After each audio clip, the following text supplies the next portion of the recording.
मध्य Bharat times Urdu और महानामा अल्फाज़े हिंद की पेशकश, कहानियों के किनारे। हिकमत इलाही। राशिद हज़्म मामूल अलस-सुबह उठा, फजर की नमाज के बाद तिलावत की और उसके फौरन बाद वर्जिश, नाश्ता और रोजमर्रा की जरूरियात से फारिग होकर 9 बजे ऑफिस के लिए स्कूटर से रवाना हो गया। रास्ते में अचानक स्कूटर बंद हो गई। बहुत कोशिश के बाद भी स्कूटर दोबारा स्टार्ट न हो सकी। वह हैरान था कि अचानक स्कूटर क्यों कर बंद हुई। आसपास नजर दौड़ाई तो वहां कोई मैकेनिक भी नजर नहीं आया। उसे ख्याल आया कि अगले चौक पर स्कूटर रिपेयर शॉप है। राशिद ने गाड़ी खींचते हुए अगले चौक तक पहुंचा। मैकेनिक भी मिल गया। बहुत जल्द उसने गाड़ी बना दी। राशिद उसकी उजरत देकर ऑफिस की तरफ चल पड़ा।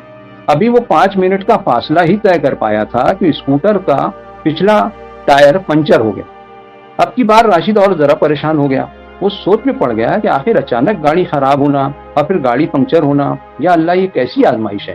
उसने कभी किसी का बुरा नहीं किया। राशिद दिल ही दिल में सोच रहा था कि गाड़ी खींचते हुए पास ही पंक्चर की दुकान तक पहुंच गया। पंक्चर बनाने में मजीद 20-25 मिनट सर्फ हो गए। पंक्चर बनवाने के बाद राशिद दोबारा ऑफिस की जानिब रवाना हो गया। वो कदरे तेजी से स्कूटर चला रहा था क्योंकि वो आज तकरीबन 1 घंटा ताखीर से ऑफिस पहुंच रहा था। ऑफिस पहुंचकर स्कूटर पार्किंग में लगा ही रहा था कि चपरासी दौड़ते हुए उसकी तरफ लपका और चिल्लाया, सर मुबारक हो। वह हैरान था कि चपरासी किस बात की मुबारकबाद दे रहा है। राशिद ने स्कूटर की डिक्की से लंच बॉक्स निकाला और आगे बढ़ा तो उसके साथी क्लर्क उसकी तरफ तपाक से आगे आते नजर आए। सब उसे मुबारकबाद दे रहे थे।